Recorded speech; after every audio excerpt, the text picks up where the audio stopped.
ये क्या चीज है? अच्छा कसरत कर रहा है बेटा नेटवर्क, बेटा नेटवर्क, बेटा नेटवर्क, बेटा नेटवर्क, नेटवर्क, मेरी बात सुनना। हाँ? ये क्या है? अच्छा पाँव है, मुँह इधर है। सुन बेटा, दूध पी ले। नहीं, हम दूध नहीं पिएंगे, हम बात भी नहीं करेंगे, हम खाना भी नहीं खाएंगे। खाना नहीं खाएंगे तो जूता खाएंगे। तेरे मुंह में पाँव डाल के ऐसा मसल दूंगा जैसे लोग सिगरेट मसलते हैं। हमारा मुंह की एस्ट्रे है जिसके अंदर आप नहीं पीऊंगा, नहीं पीऊंगा। आपने फिर हमें माँ की गाली दी, मैं अपनी माँ के पास जाऊंगा और बोलूंगा कि माँ तू मर गई, लेकिन ये मुझे माँ की गाली देता है। अबे खा बे। अरे मेरे बेटा मान जा, क्यों मेरी जिंदगी बर्बाद कर रहा है? खा ले। अबे कहा की अभी तो करूंगा, लेकिन तुम मुझे चांद सिखा देते हो। हाँ? तू चाहता क्या है? हाँ? तू जो कहता है वो मानता हूँ, जो मांगता है वो ला के देता हूँ। कहाँ मानते हो, कहाँ लाके देते हो? कल हमने तुमसे कहा कि तुम हमें अपनी बंदूक दो, हम तुम्हें अरे बेटा तू अपने बाप को गोली मारेगा, अगर ये मर जाएगा तो तू यतीम हो जाएगा और बाप का माल खा रहा, लोगों के जूते खाएगा, अच्छा लगेगा? नहीं। तूने गाड़ी मांगी, मैंने लाके दी कि नहीं? मगर उसका क्या फायदा, वो तो मेरी गाड़ी में बैठती ही नहीं। अरे बैठेगी। साहब, तुम्हारे छोटे साहब ने तुम्हारे को सलाम भेजा है। कौन छोटा साहब? वो साहब, वो अपना छोटा साहब। मतलब मेरे बेटे ने सलाम भेजा है? हाँ। उसकी तबीयत ठीक है कि नहीं? खुद तो नानज भेजने के लायक नहीं है, सलाम कैसे भेज दिया? देखूं क्या चक्कर है। Good morning dad. अरे वाह, गुड मॉर्निंग। और तू, तेरी तबीयत तो ठीक है ना? हमारी तबीयत तो ठीक है, लेकिन आज हम आपकी तबीयत खराब कर देंगे। क्या मतलब? आप पहले बैठिए, तशरीफ तो रखिए। उल्लू का पट्टा, मेरे घर में मुझको बैठाने वाला तू कौन बे? आपका बेटा। आप पहले तशरीफ तो रखिए। आज हम आपको ऐसी खबर सुनाएंगे कि आपकी नानी मर जाएगी। तेरी तो मेरा मतलब आप उछल पड़ेंगे। बैठिए। क्या?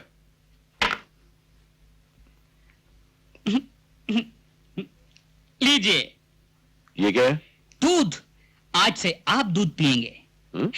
ऐसे खा जाने वाली आंखों से मत देखिए, मुझे आपकी आंखों में दांत नजर आ रहे हैं। आज से आपको दूध की बहुत जरूरत है। मुझे? क्यों? क्योंकि आज से मैं जवान हो चुका हूं। आज से? तो फिर कल क्या था? कल मैं बुढ़ा था। मैं उल्टे माँ बाप की उल्टी औलाद हूं। लोगों की औलाद बच्ची पैदा होती है, फिर जवान होती है, फिर बुढ़ी होती है, लेकिन मैं रिवर्स गियर में चल रहा हूं। मैं कल बुढ़ा था, आज जवान हूं, कल बच्चा होकर गायब हो जाऊंगा। अबे होश में चला रखिए। हो बिल्कुल होश में हूं, होश में हूं।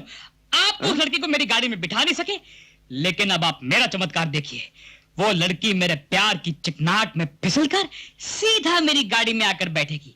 बस आप यहाँ पर एक हाथ में अपने दूध का गिलास पकड़कर, दूसरे से अपना दिल पकड़कर और अपनी निगाहें दरवाजे पे जकड़कर बैठिए और मैं अपना चमत्कार दिखाकर अब भी हाजिर हुआ।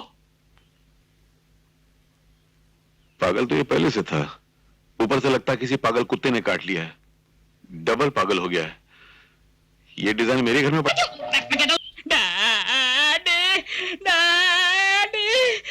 अरे ये फकीर को किसने घुसे दिया? बाहर निकालो। मैं फकीर नहीं, आपका बेटा हूँ। बेटा? अरे हाँ, ये तो वही है। लानत। दुश्मनों ने मुझे मार मार कर मेरी हड्डियों का सुरमा बना दिया। अबे मगर तू तो चमत्कार दिखाने का, तो ये क्या है? सब बेकार हो गया डैडी। उन्होंने मुझे इतने भटके मारे कि मेरी आंखों के सामने अंधकार ही है। हाँ वो चलेगा, मगर तेरे कपड़े कहाँ गए? अच्छा, मैं मार खा के आया हूँ, इसका आपको कोई दुख नहीं। मेरे कपड़े गायब हो गए, इसका आपको बहुत दुख हो रहा है। शुक्र कीजिए मेरी चड्डी बच गई, वरना क्या? डैडी, मुझे उनकी आंखों में वासना का शैतान। काश आज मेरी माँ जिंदा होती। तो वो खुदकुशी कर लेती। पर आप तो मेरे डैडी हैं, आप क्यों नहीं कर लेते? अबे चुप! तू तो चमत्कार दिखाने गया था ना, नाकाम आया। अब देख मैं कैसे चमत्कार दिखाता हूँ। चल चलिए। चल। डैडी एक मिनट, मैं तो आपकी टाई ठीक कर दूं। अबे मेरी टाई छोड़, अपनी पैंट संभाल, लगता धोती में शर्ट घुसा हुआ है। डैडी पता आपको क्या हुआ? आज धोबी मेरे कपड़े धोकर नहीं लाया, आपकी पैंट बनकर चला आया। मेरी पैंट? अबे मेरी पैंट बनकर? देखा डैडी मेरे दिमाग को, इसे कहते हैं अकलमंद इंसान। अब आप अपनी अकलमंदी का सबूत अंदर जाकर। अबे चुप, वरना मार मार के तेरा मुंह तरबूज की तरह सुरा दूंगा। हाँस मत देना डैडी, वरना इधर ही पैंट उतार के नाचना शुरू कर दूंगा। चल छोड़िए मेरे कोट को, छोड़िए। तो आप भी चुप। डैडी आज कुछ भी करके मेरी शादी पक्की करा दीजिए इस घर में, वरना मैं फांसी में लटक के आपकी जान दे दूंगा। क्या? मैं आपकी जान नहीं हूँ। अरे भगवान के वास्ते, इस मुंह में जो पागल कुत्ते की जबान लगी उसको कभी रोक भी तो लिया कर। डैडी ये पागल कुत्ते की जुबान नहीं है, ये समझदार कुत्ते की जुबान है। डैडी आप मुझे इतना घूरिए मत, आप घूरते हो तो मेरी पैंट ढीली हो जाती है, और वैसे भी आज मेरी पैंट कितनी ढीली है, आपकी है ना। चल ओ, चल ओ। चल। क्या मुसीबत है यार ये? कहाँ मारा जा रहा है? डैडी हाँ। यही है वो लड़की। वाह देखिए कितनी खूबसूरत है। हाँ खूबसूरत है, मगर तू सीधा खड़ा रहे वरना कोई बाहर निकाल देगा। बैठ। ये क्या कर रहा है? बैठ रहा हूँ।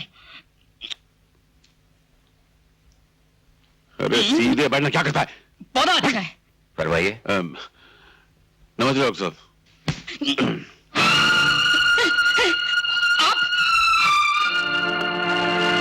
आपकी तारीफ? जी मुझे सेठ नटवर लाल शराफत चंद कहते हैं, और ये मेरा बेटा है। इसे मैं अच्छी तरह जानता हूँ। जानते हैं? कैसे? लोगों से इसकी बहुत तारीफ सुनी है, और इसके कारनामे भी मैंने देख लिए। मैं समझा नहीं। मैं समझाता हूँ। आपके इस महान पुण्यवान सपूत ने एक बार एक लड़की को अगवा करने का कारनामा अंजाम दिया था, और इत्तेफाकन वो लड़की मेरी बेटी है। ये क्या करे?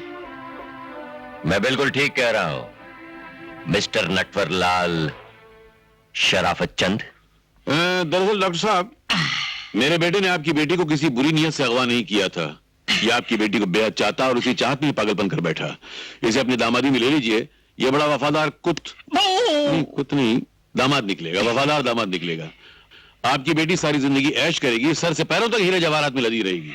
लोग देखेंगे तो समझेंगे किसी जौहरी की दुकान का शोकेस जा रहा है। डॉक्टर साहब हाँ कह दीजिए ना, आपकी बेटी सारी जिंदगी सोने के प्लेटों में खाना खाएगी, चांदी के गिलास में चाय पिएगी, पीतल के गिलास में पानी पिएगी, और लोहे के गिलास में लस्सी पिएगी। और तू चमड़े के गिलास में जूता खाएगा। गिलास शीशे का होता है डैडी।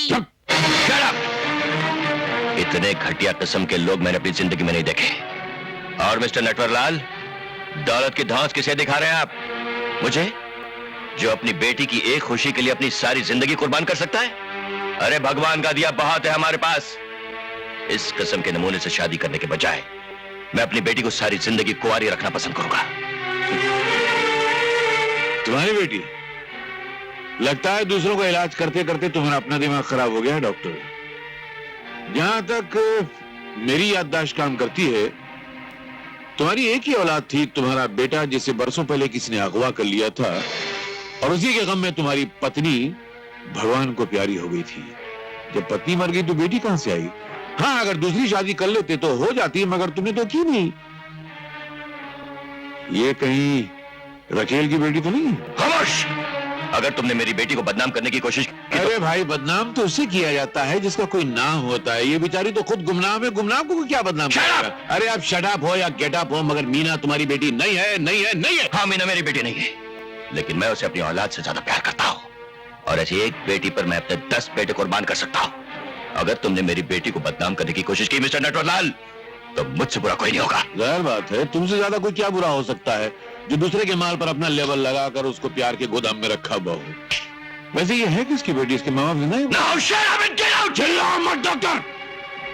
मैं तुम्हें शरीफ और इज्जतदार आदमी समझकर अपने बेटे के लिए तुम्हारी मीना का हाथ मांगने आया था, मगर अब मैं खुद उससे इनकार करता हूँ। मुझे ऐसा फूल नहीं चाहिए जिसके न बीज का पता है, न मिट्टी का पता है, न माली का पता है। मैं खुद इनकार करता हूँ रिश्ते से। लेकिन डैडी, खामोश! ऐसी लड़की को मैं अपने घर में नहीं घुसने दूंगा, बहू बनाना तो दूर की बात है। निकल जाओ यहाँ से, वरना मैं गोली मार दूंगा। तुम डॉक्टर हो, लोगों को बुखार की गोली दे सकते हो, बंदूक की गोली नहीं मार सकते। वो मारना हमारा काम है। और अगर गोली मारने का इतनी शौक है और साथ में हिम्मत भी है, तो उस आवारा और कमीने लड़के को मार कराओ जिसके साथ ये तुम्हारी खामखा की बेटी मीना जो है ना, अक्सर घूमती है, रंगरलियां बनाती है। एक बात और सुनो, वैसे दोनों की जोड़ी बुरी नहीं रहेगी। दोनों बिना माँ बाप के हैं, दोनों यतीम हैं, दोनों लावारिस हैं, और खूब गुजरेगी जो मिल बैठेंगे लावारिस तो। चलो बेटा।